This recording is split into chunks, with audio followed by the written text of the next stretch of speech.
Good morning and welcome to Inside Jacksonville, a production of the UNF Department of Communication and CW17. I'm Melody Hopkins. And I'm Andrew Potashnik. We're here each month with stories about life on the First Coast. It's a brand new year, so let's start it with a bit of inspiration, a cross-section of people who make the First Coast home. We don't have a butcher or a candlestick maker, but we do have a baker, and a stay-at-home mom, and a very different kind of makeup artist. First up is a captain. It takes a special person to be a leader. The most effective leaders have a certain presence about them and also have a personal touch too. That's a perfect description of the guy you're about to meet. The guy who told me his story while showing me around Naval Station Mayport. When little Dougie Cochran was a young boy, he was fascinated with flying. And now he is Captain Douglas Cochran. His dreams have come true, and then some. Today, he's the commanding officer at Naval Station Mayport. I'd always wanted to fly. When I was a little kid, always was fascinated by it, built the model airplanes. Looked at my dad's model airplanes that he had built and kept over the years. We had a little general aviation airport near our house and, just always fascinated by it. Cochran was born and raised in South Florida and attended a small university in Texas. During his senior year there, he was impressed by a visitor in a white uniform, a Navy recruiter. That meeting resulted in big changes. And so I told him, I've always wanted to fly. I always thought that'd be pretty fun, pretty awesome. And here's what he did. He started at my hairline and he looked me all the way down to my toes and then all the way back up, stopped at my eyes. And he said, "What makes you think you're good enough?" And that was the hook. 26 years later, Cochran leads more than 8,000 men and women at Mayport. He's quick to credit the Navy mentors he's had throughout his career, which is why he loves being a mentor himself and having the same impact on others like Josh Livingood. He's actually sat down with me and looked through my trigonometry and actually gone out of his way that far for me to help me with my trigonometry.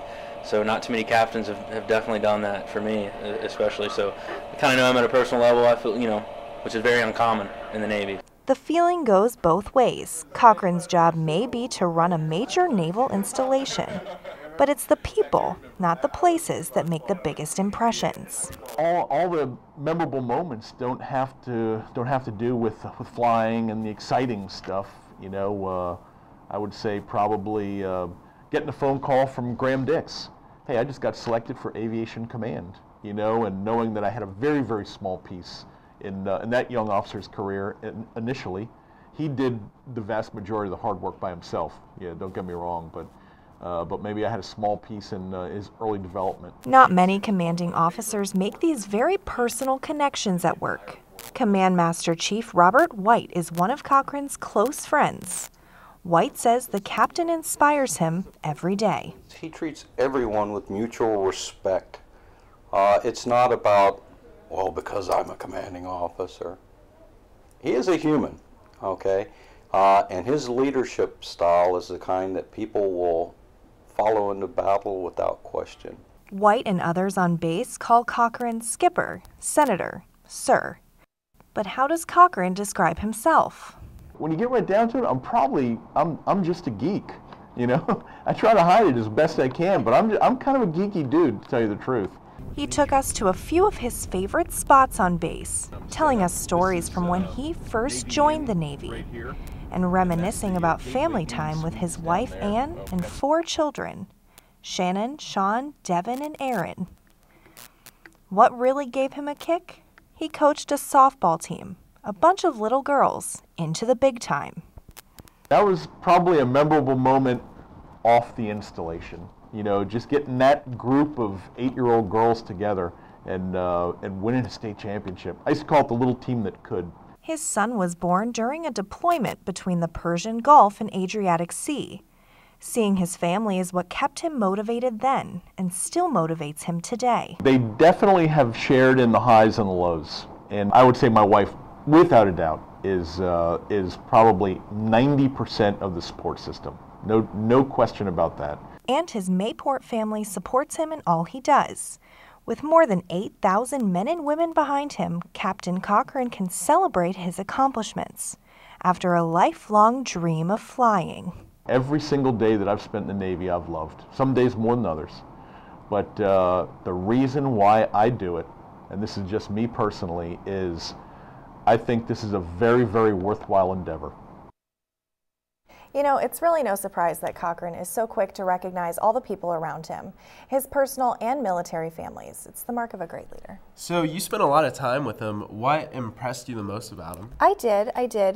He talks to some of the most powerful people in the country. You know, you saw the pictures in the package of him with Dick Cheney. He was the naval aide on 9/11 to Vice President Dick Cheney, but he's just like your everyday guy, you know, very nice, very approachable. From a guy who's been all over the world to a woman who doesn't travel much at all, Anna Kiskowski joins us live in the studio to introduce us to a woman who, well, I guess you could say she doesn't have a job. Anna? She doesn't have a job outside the home, but that doesn't mean she doesn't work. This is a lady who has her hands full. A lot smaller. You know which one they go on? This is Rachel Raymond. She is a stay-at-home mom of 2 young girls. Today, they're having a Barbie fashion show, something her oldest loves to do daily. After her first was born, she went back to her job in retail, but then made a decision that changed her life. After having my firstborn, I worked for a year, and then after she turned a year, I just couldn't stand the thought of someone else watching her all day, so I quit my job and stayed at home with her. As you might imagine, being a stay-at-home mom can be difficult, but when things get hectic or frustrating, Raymond always remembers why she made the decision. No time for yourself. There's a lot of sacrifices to be made, but in the end, I know that it's all worth it for them. So I'm willing to make the sacrifices that I have to for them. And as if being a stay-at-home mom isn't enough, last summer, Raymond took on another challenge. She started her own small business, the Neva Lucille Collection. Raymond makes custom clothing for children and ladies and some household goods. Some of the custom items include girls' skirts and dresses, ladies' dresses, and kitchen hand towels. Sitting down to sew requires a bit of time management. I usually get up at around 4 in the morning. Oh my and goodness. I work until 4, from 4 until my little one gets up, or until I have to get my other daughter up for school. Right. And then during the day, you know, a little bit here and there, and then when she takes her nap, I do it again. And on the occasion, I'll stay up late and work at night, but usually from the time I pick my daughter up from school until bedtime is just family time. Getting things done is how Sarah would describe Rachel as a small business owner. I think probably I always knew that Rachel needed to lead, manage, or own something, so definitely taking her necessity to definitely get things done. Right. She takes that and rolls with it. I think she has 2 days off without her kids, and she definitely during those times she gets stuff done. She works on the store.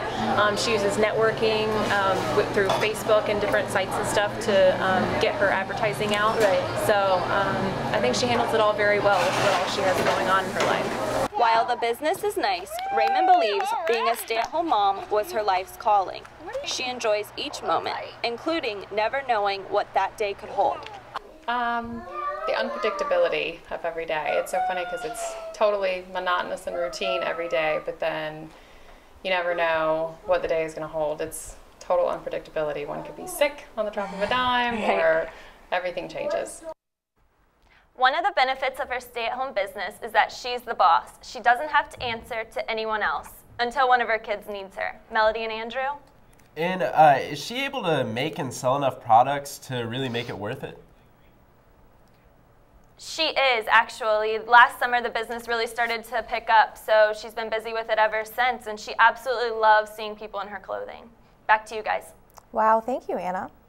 Everyone likes to look their best for important occasions. When we come back, Margie Castro joins us with the story of a man who helps people do that for one last time. And I'll have the story of a woman who wanted to implement her own ideas for education, so she opened her own school. And later, Rebecca Ely introduces us to the baker behind these spectacular, yummy creations. Grab a cup of coffee for this one.